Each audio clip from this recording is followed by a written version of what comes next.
Hi, Silverdale Dolphins. Please join me in reading Bear's First Christmas. This is Miss Anita, but you already knew that, huh? Okay, Bear's First Christmas. I love the pictures in this book. They're beautiful.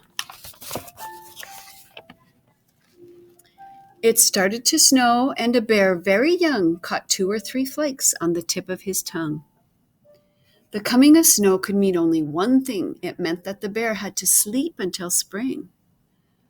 Down a hill which was steep, past tall bluffs which were steeper, the bear trekked through the woods that grew deeper and deeper. He trekked on a path past a lake sandy shore, and at last found a cave with a rough stone floor.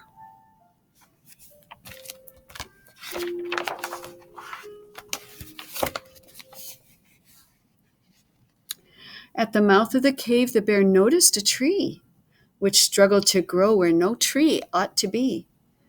In the view the bear got from the mouth of the cave, the tree looked quite small, but also quite brave.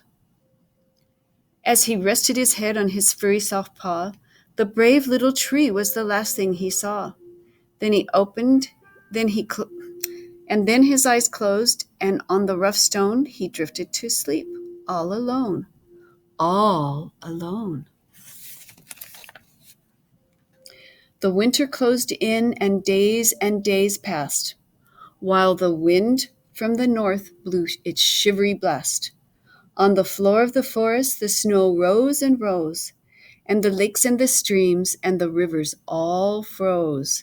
The bear slept, and he dreamt of the coming of spring, and the showers of rain, and the flowers she'd bring, and the birds who'd return and who'd swoop through the skies. But a faraway sound made him open his eyes.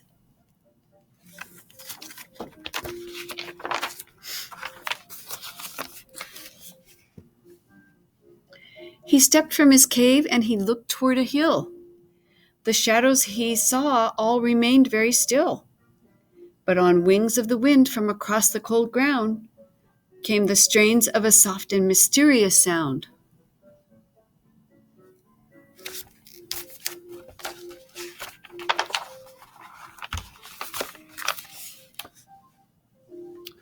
The bear followed the sound, but it stayed very faint and was lost by and by in a crow's harsh complaint. The crow cawed, and his caw seemed to say he needed some help finding food right away. In all those deep woods there was no one to hear, except the young bear, and to him it was clear he'd have to hike home and then search high and low for some sort of food for the shivering crow.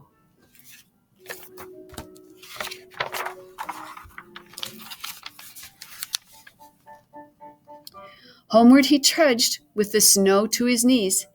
He returned with some honey and a comb from the bees. The crow pecked his fill of that treat from the bear. Then he spread his black wings, and he took to the air. He followed the bear while the moon hid its face, and the stars twinkled cold in the vastness of space.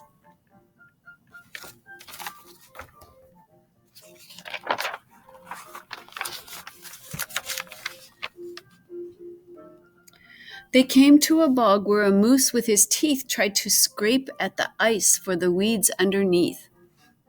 He needed some help, which the bear could well see, so the bear scraped with his claws till the cold weeds were free.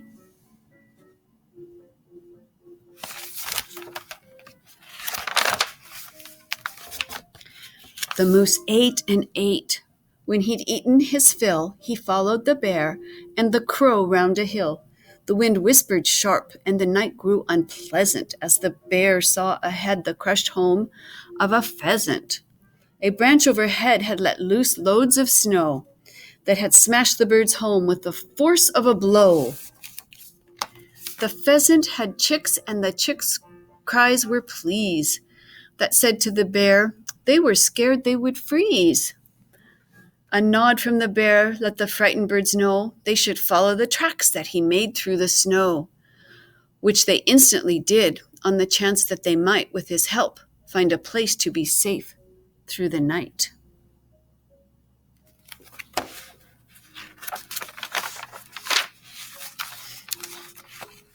On the bear trudged till he saw through more snow a lair or a burrow all lit by a glow. Icicles hung from its top sharp and bright. Its sides had a space that was open for light. And what's this from inside? That wonderful sound. After all of his trekking, its source had been found. He crept to the light without making a noise. In the glow of the light were 2 girls and 2 boys. And pealing from them came mysterious words, a sound to the bear like music of birds.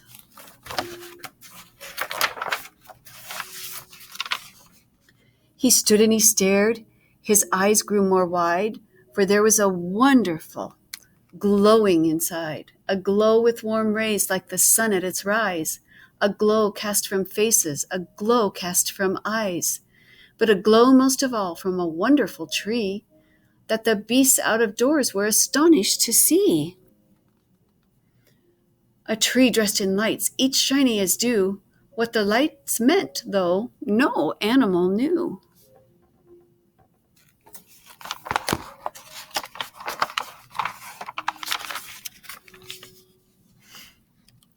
The last of the sounds faded off in the night. The children inside were led slowly from sight. Out of doors the beasts stared.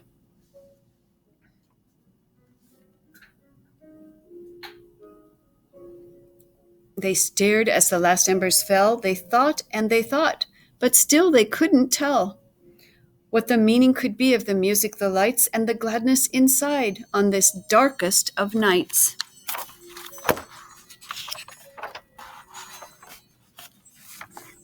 But a spark deep inside them gave off that same glow. As they made their way back through the drifts of deep snow, the bear broke the trail and he made it so wide.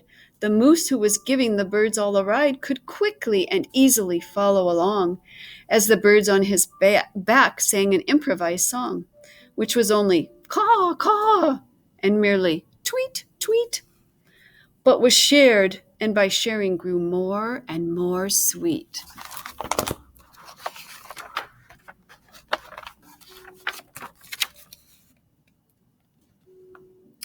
The bear showed the pheasants his well-hidden den to say they could stay until spring came again, to which all the pheasants were quick to agree, though they and the others all stared at the tree.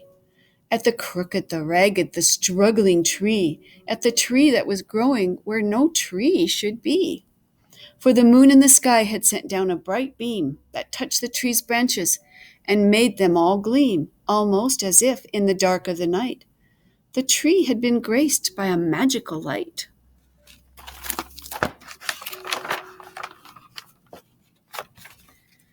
There was room in the cave for the moose and the crow. They needn't trudge off through the dark and the snow. Into the cave the bear squeezed with each guest, and they all settled down to begin their long rest.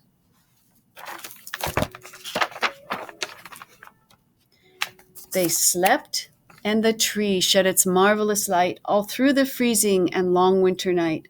It continued to glow when the winter was done, and the earth had been touched by the warmth of the sun.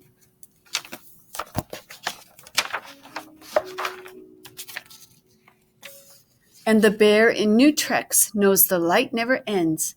It's a knowledge he shares with his wide-roaming friends. For each friend, though he roams from the others apart, carries with him, inside him, that glow in his heart. Thank you, Silverdale Dolphins, for reading with me. And I just wanted to say that this book is about who? You're right if you answered bear. And you're right if you answered maybe his first Christmas. Or what? I guess that would be what? Bear's first Christmas is what? Well, thanks for reading with me. And I'll be reading another story again soon. See you later.